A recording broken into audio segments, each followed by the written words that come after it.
This is Talk of the Town, a weekly program featuring community events happening in and around Northeast Michigan, with your host, Nancy Smitham, and get the latest from Alpena Community College with Dr. Don McMaster. And now, today's Talk of the Town. Good morning and welcome to Talk of the Town. I'm Nancy Smitham and my first guest today is Jillian Ferguson from Hope Shores Alliance. Good morning, Jillian. Good morning. Thank you for having me today. Thanks for being here, and as this is airing, you're just reveling in the wonderful success of your masquerade ball last night. Yeah, what a great event. So much fun. We're so grateful for our wonderful partners with Friends Together, and it's so great when community partners can come together like that and just put on such a fun event with laughing and dancing and pictures and DJs. It's really great, yeah. And you know, people miss that, you know, and then they say, why didn't I go? Oh, I wish I would have been there. And I just hear about how fun it was and how wonderful it was. So I tell people you'll probably do something very similar next year. Yes. Get your tickets and go. Absolutely, so much fun. I feel bad for those who missed it, but there's going to be another opportunity. So yes, yeah. And February is Teen Dating Violence Awareness Month, and I've seen things in print, I've seen things on TV, I've heard it on the radio. Congratulations to you and your team for getting the word out. Thank you so much. Yeah, I mean, we couldn't have done it without the support of our, local media partners and everything, but I just think it's great that we were able to talk about such an important issue. And, we did an outreach event on the college campus, and I think the teen part of Dating Violence Awareness Month, it can kind of make it seem like it's not as big of a deal sometimes. People they don't equate it to domestic violence, right, or it's just not as serious. But I think one of the things we've been really trying to educate the community on is that it is just as serious. Like, dating violence is just another word for domestic violence, depending on the intimate partner relationship there, and it's so important with all of these different issues to remember that language matters, and yes, it's important not to minimize these things and to proactively combat it head on. And I'm just really grateful for members of the community who've kind of stood up and paid attention to this, and who've been just really open to hearing more and learning more about it. And we hope to continue to, up the education piece on this in future years. That's the key. Yeah, education is always really critical, and especially with something like teen dating violence, because it affects our community culture so intensely, yes, Yeah. And I know Hope Shores Alliance is doing some things for Black History Month. Yeah, in addition to it being Teen Dating Violence Awareness Month, kind of a mouthful, but yes, it is. It's also Black History Month, and I just think, well, we've been trying to showcase some of our, the heroes of the Black community and some of the great things that they've done now and throughout history, and just highlight their achievements. It's just really important to celebrate that culture. Really. And for example, Rosa Parks, I actually didn't know this until recently, but before, she's best known widely for refusing to give up her seat on the bus, yes, which was incredible. But prior to that, she was actually a sexual assault investigator for the Black community. Wow. So it's been really cool to kind of weed out some of those connections and to highlight accomplishments across the board. And with something like Black History Month, I think it's a great platform and opportunity to talk about how abuse looks different across cultures, and is experienced different across cultures. Intersectionality shows us that the more minority groups that you're a part of, unfortunately, statistically, the more likely you are to be a victim of a violent crime. And so recognizing that and realizing that people experience abuse differently depending on what cultures they're a part of, and also abusers target vulnerabilities in different ways depending on culture. And Black History Month is a really good opportunity to kind of talk about some of those things, to celebrate things that have happened, and also to recognize that we've got a ways to go, in terms of protecting survivors. So how are things going overall at Hope Shores Alliance? We're very busy, which it's kind of a catch-22 kind of thing, because we're grateful that people are accessing the resources that they need to be accessing, but we kind of wish our jobs didn't have to exist in a way, you know? But yeah, across the board, we've just been seeing an increase in services, like 43% in sexual assault increase in services, 20% in domestic violence. Our sexual assault response team is when we actually go to law enforcement or the hospital for the forensic exams or forensic interviews. That's up 200%. Counseling services are up 100%. Our safe house is consistently busy, and it's just, like I said, it's kind of a sad thing that that's the reality, but it also just means people are accessing the resources they need, which is really encouraging. Yeah. Very good. And before we run out of time, I want to make sure we mention the Atlanta office. Now, it was closed. Now it's reopened, and you're doing a fun fundraiser in the Atlanta community, too. Yeah, the Atlanta Eagles are putting on something called Hippie Palooza. Okay. We're super grateful for them. All the things will go to benefit Hope Shores, but it's going to be a great party. I think it's 4 hours long on March 30th. Okay. And, you know, it's really cute. You're going to dress up. There's a costume contest, and there's munchies available, and there's a live band. Orange Tickets will be playing. So, yeah, I think it'll be a lot of fun. Yeah. And how are things going at the Atlanta office? Really great. Yeah, so we opened the Atlanta office at the end of last year, and we've been working on getting it up and running with consistent hours, and several of our advocates and counselors are seeing clients there on a consistent basis, and it's really great to see how much easier having that location makes it to get services for people in more rural locations.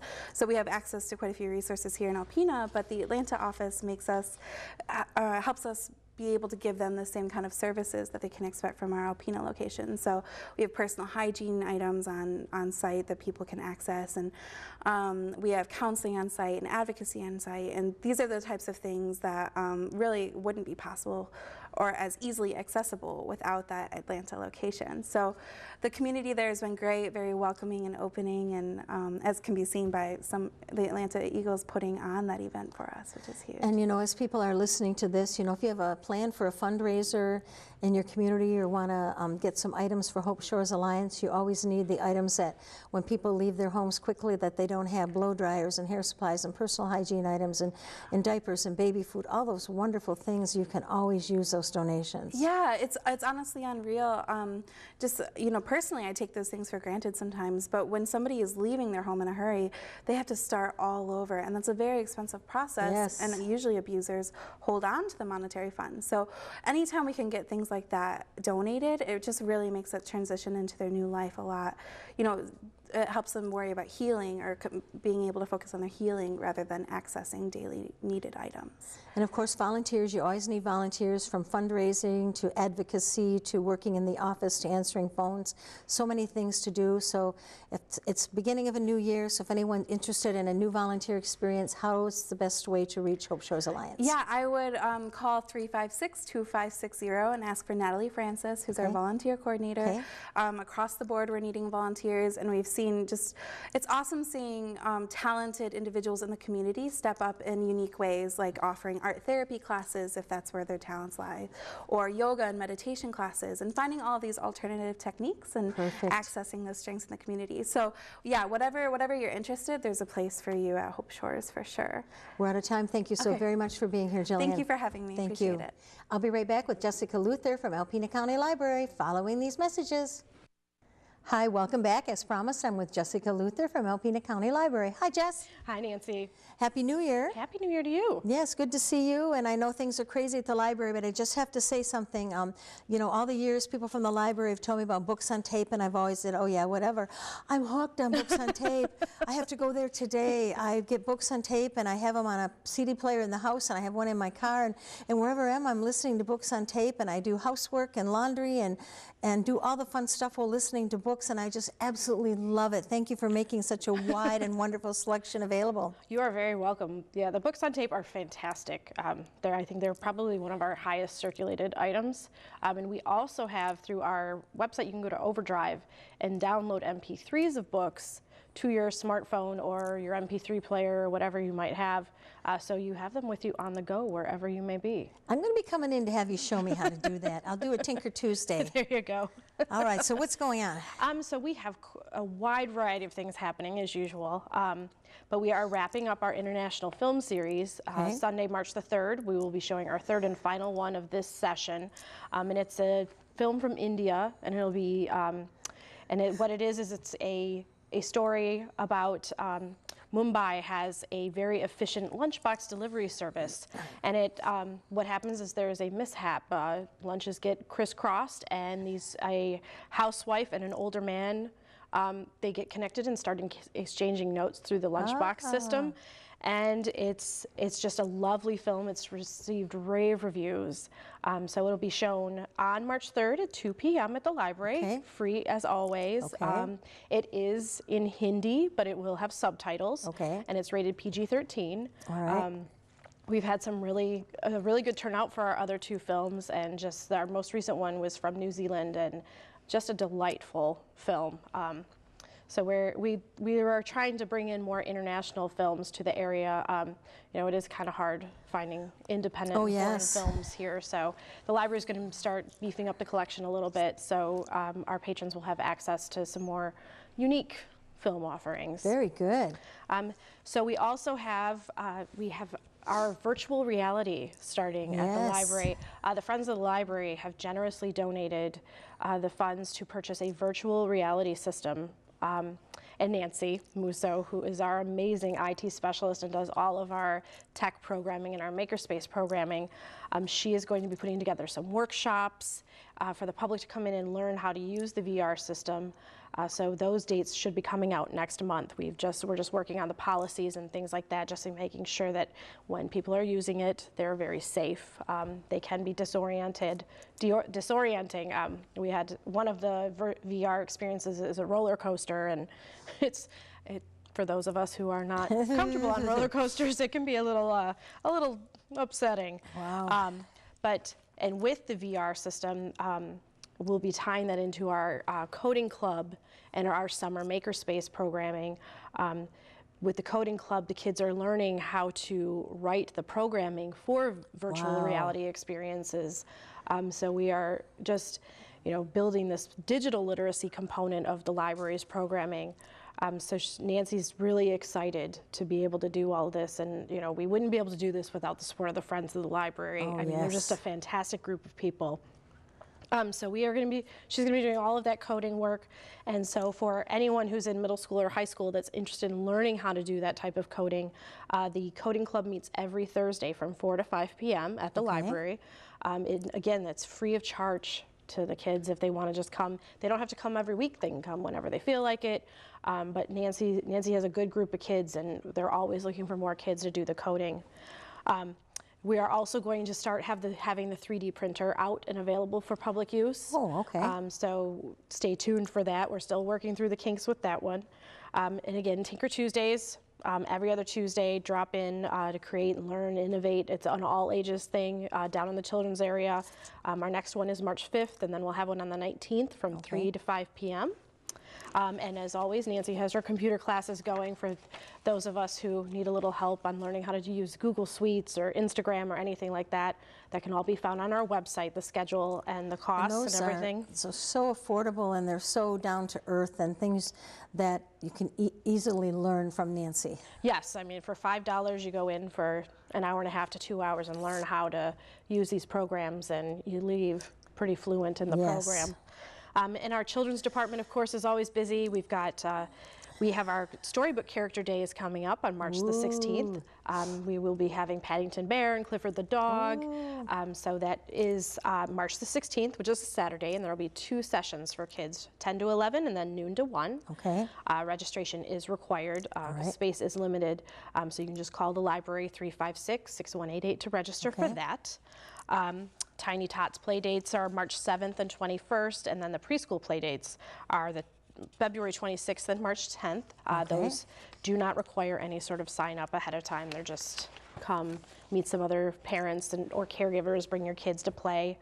And then spring break will be here before we know it. Yes. So our Youth Services Department has been very busy planning some cool activities for the spring break. So we have the Spring Break Mashup, which will be 4 days of cool activities. We'll be doing a cardboard maze challenge on March the 25th. And that's for ages 15 to 18. So they will be working with these huge pieces of cardboard to make mazes. And then they will be competing. We've got some science programming with chemical reactions for 11 to 14-year-olds. We've got planet discovery. I mean, Tina has worked really hard on getting some all-ages programming in here for everyone, and it'll be culminating on March the 29th from 6 to 9 with an improv star party. We have the improv group, Creative Chaos Comedy Club, coming. Oh, wow. And they will be doing a show, and then afterwards we're going to be going out behind the Armory building with telescopes and snacks and hot cocoa and stuff, and just look at the stars because the library, we now have telescopes at the library that you can check out. So we'll be using those and just having a great all ages time. But that you will need to register for, and that you just call the circulation desk. Okay. So we're very excited about that. And then we've got our teens are busy. We are always looking for new additions for the Teen Advisory Board. They meet the first Monday of the month from 3:30 to 4:30. Okay. Just come on in if you're interested and see what it's all about. We also have the sewing club that started, and that is on Tuesdays. It's on Wednesdays. It is, the next one will be March the 10th. Okay. And that is from 4, let me just double check, sorry. That is from 4 to 5:30, and it is, February 27th and March the 13th. And it's for sewers of all skill levels and ages. We have Barb Breggy comes in and she helps, and we have it all set up with cutting tables and stations for people to plug their sewing machines in.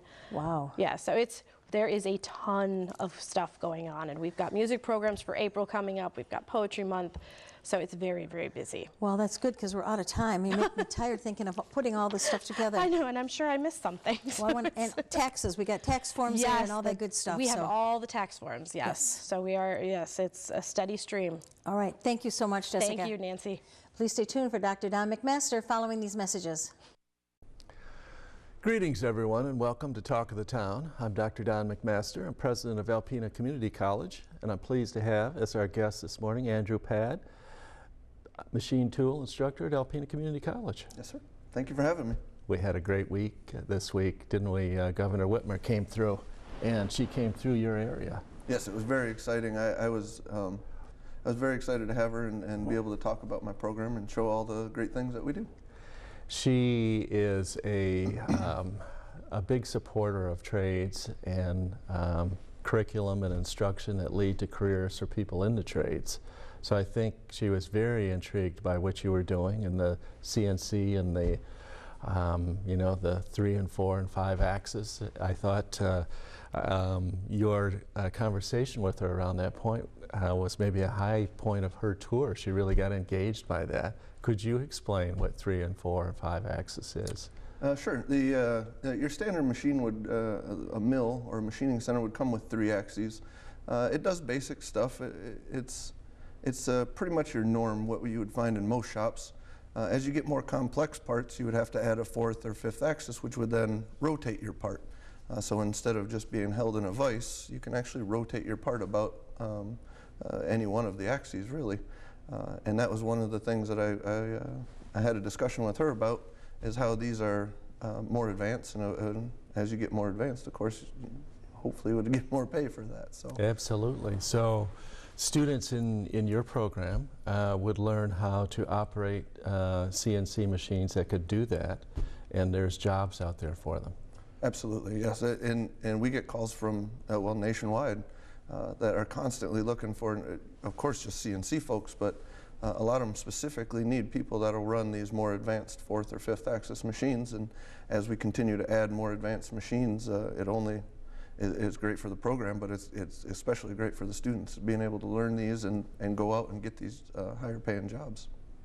And you added a machine. We did. We added our new machine.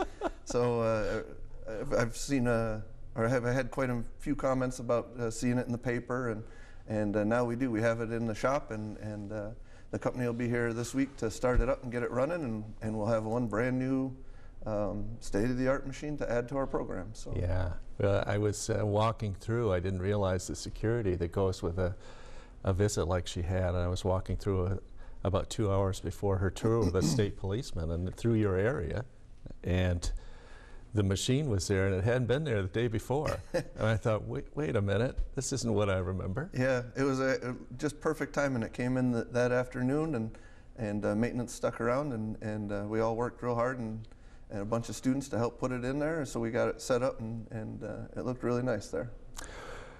Great stuff. And you also presented at our board meeting last night with 4 of your students, and did a wonderful job describing with passion about what you're doing, and reflect on that opportunity. Sure. One of the things that I found that I wanted to change was the compartmentalization, as I like to call it, and taking a a little bit from military. We made a strategy board, and instead of you coming to do just a program or just a CAD design or whatever, my big push was to have everybody involved in every step. So we started right at the CAD design of it, and it goes through the CAM, and we've involved everybody. We started a brand new project this year, which is the plastic recycling.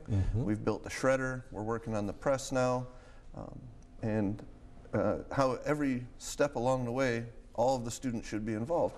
So we had the design, the programming, the actual manufacture, and now that it's assembled, they got to see, and it's getting welded now. We're welding up the base for it. So they got to see every step and how you don't just fit into one little piece and you only affect what you do, but how your design could affect how it's manufactured, or how the manufacturer should even play into how it's designed, and how how it's welded together, and how every piece of that fits into the big puzzle. It's not just your little section, but how you interact with every other section. So. That's a very important concept. It seems like common sense. It is common sense, but in education sometimes I think folks do get kind of siloed into the thing they teach, and we don't enough realize that these silos are not like what they will see in the workplace. Absolutely, and David and Cam and Tim in welding have been extremely helpful and patient with all my ideas, and they've jumped right in and on board, so to speak, and we've streamlined the process, and everybody's involved. I constantly have CAM students coming down and working with us on design, and some of our own students are in the course, of course, and we have the welders coming over, or we take our stuff to the welding shop, and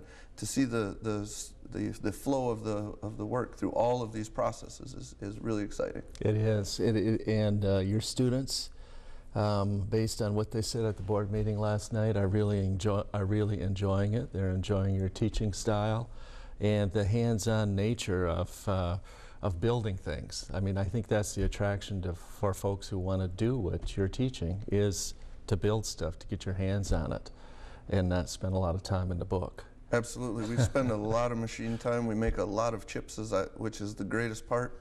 And it's exciting when you're not just building a basic part. You don't see that part go into anything. Well, what we've done is we've made large assemblies, these large shredders and other assemblies. You see how your parts fit, and how when your part doesn't fit, it affects everything else. And we give them realistic but tough deadlines for these. You don't have all year to do something, and a lot of these you have 2 weeks, and everybody else that's further down the line is depending on your parts. So it puts a little extra emphasis on the importance of what you're making. Very good. Well, we've had a great week at ACC. Thanks for your contribution and your students' contribution. I think the governor was very, very impressed with what she sees overall at Alpena Community College. She said so. So thank you, and thank you folks for watching Talk of the Town, and we'll see you again next week. This has been Talk of the Town with your host, Nancy Smitham and Dr. Don McMaster. For a list of community events taking place in Northeast Michigan, please visit our website at wbkb11.com and click on our community link. This has been a Thunder Bay Broadcasting Corporation production.